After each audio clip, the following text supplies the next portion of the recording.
რადგან გაუგებარი შეიძლება დარჩეს ერთგვარად ის ბოლო ნაწილი ქადაგების საერთოდ მართლაც და მარიანზე იყო საუბარი. მიუხედავად იმისა, რომ მე მრავალგზის მითქვი თქვენთვის და მაინც ყოველთვის კვლავ იმსახურებს ის დაბრუნებას და კვლავ მიბრუნებას და რა არის მართლაც და მარიამის საიდუმლო ისევ თუ მიუბრუნდებით ახლა სხვა კუთხიდან შევხედავ, რადგან თქვენ იცით აი ასეთი რამე შედარება შეიძლება გავაკეთოთ.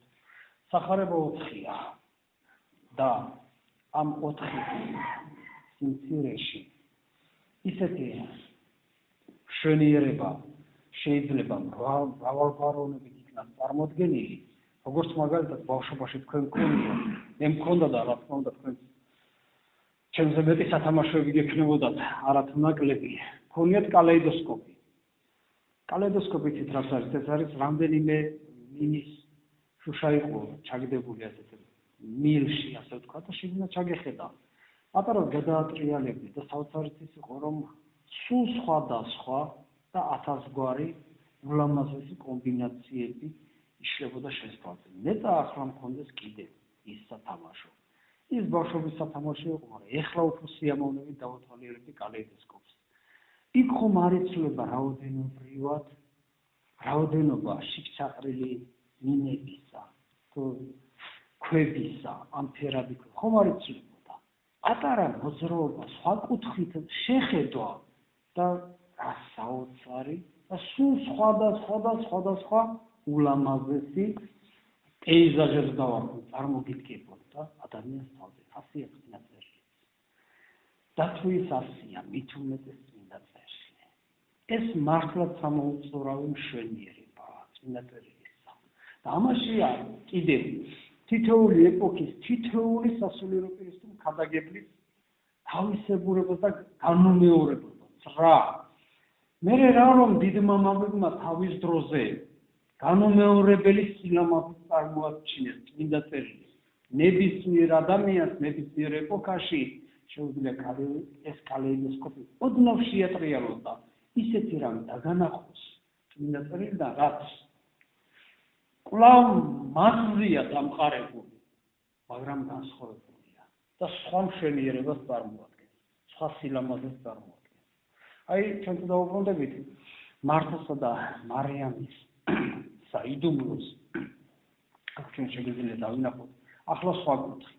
და რა კუთხია ეს? ეს არის ბუნებისა და პიროვნების საიდუმლო. მართა ბუნება, მარიამი პიროვნება. მართა მოქმედებს იმ აუცილებლობისა და მოთხოვნილების ფარგლებში, დავასვათ ასე სამართლიანი აუცილებლობის და მოთხოვნილების ფარგლებში, რასაც ბუნებითად და ბუნება ითხოვს იმ ვითარებაში. რას აკეთებს სულს თუ არა იმას, რასაც ითხოვს ბუნებითად ვითარება. კეთილ მასპინძლობას. მაგრამ შექებულია მარიამი. რატომ? იმიტომ, რომ მარიამი ამ ვითარებაზე მაღლა დგას. ვითარებაზე მაღლა დგას. ვითარებას არ უწევს ანგარიშს და ამაშია სწორედ მარიამის სიმაღლეც. რომ ის დგას ვითარებაზე მაღლა. გარემოებებზე მაღლა დგას. მაიძულებელი შეიძლება ითქვას ვითარებაზე მაღლა დგას მარიამი. მაშინ, როდესაც მართა ემორჩილება არსებულ ვითარებას, არსებულ გარემოებას. ეს ძალიან მნიშვნელოვანია ჩვენთვის. რადგან კვლავ ვუბრუნდებით ისევ დედაღვთისმშობლის საიდუმლოს და დედაღვთისმშობლის საიდუმლოს სწორედ ამაში მდგომარეობს, რომ ის არავითარ ვითარებასა და არავითარ გარემოებას მისი სული არ ემორჩილებოდა ისე იმდაგვარად, როგორც დაემორჩილა მართა. ის ყოველთვის იყო მარიამი, ჭვეტელი ღვთისა. მისი სული მხოლოდ აი ამ აკუთა თავსა, ბუნებასა და ვითარებებზე მაღლა იდგა ღმერთთან მიმართებაში, ღმერთთან ურთიერთობაში. აი ამ ეს სიმაღლე ჰქონდა ყოველთვის ღვთისმშობელს. ეს არის მისი განუზომელი სიმაღლის და განმეორებლობის წარმომაჩენილი. ეს უნდა ვისწავლოთ ჩვენ. თითოეულმა ჩვენთაგანმა და კვლავ ვიმეორებ. ერმაკს. რაშია შენი კარგი ქართველობა, მოდი ასე ვთქვათ. შენი კარგი ქართველობა იმაშია, რომ არ მაგრამ ამაზე მაღლა რომ გახარ.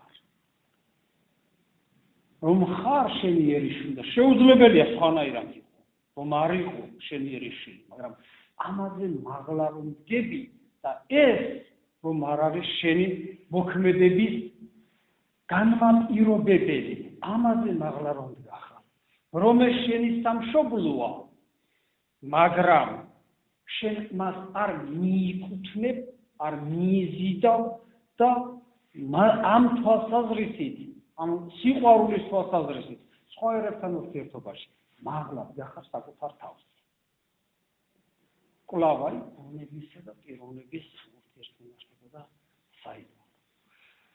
აი ეს უნდა დამემატებინა. ეს დავიხსოვოთ, რომ სიმაღლე და ჩვენი განუმეორებლობა, ადამიანის განუმეორებლობა არის იმაში, რომ ის არის პიროვნება. პიროვნება ნიშნავს იმას, რომ არ დაიყვანება ბუნებასა და ბუნებრივ ვითარებებზე და მოთხოვნილებზე, არამედ დგას ყოველთვის მასზე მაღლა. ვითარცა მარია მიიდგა გარემოებებზე მაღლა. ინებას ღმერთთან რომ ეს გასიცხრორცდეს და გათავისდეს ჩვენს ცხოვრებაში, ეს იქნება მართლა ჩვენს მიერ დიდება, მამისა და ცოლის ყოველი დიდება.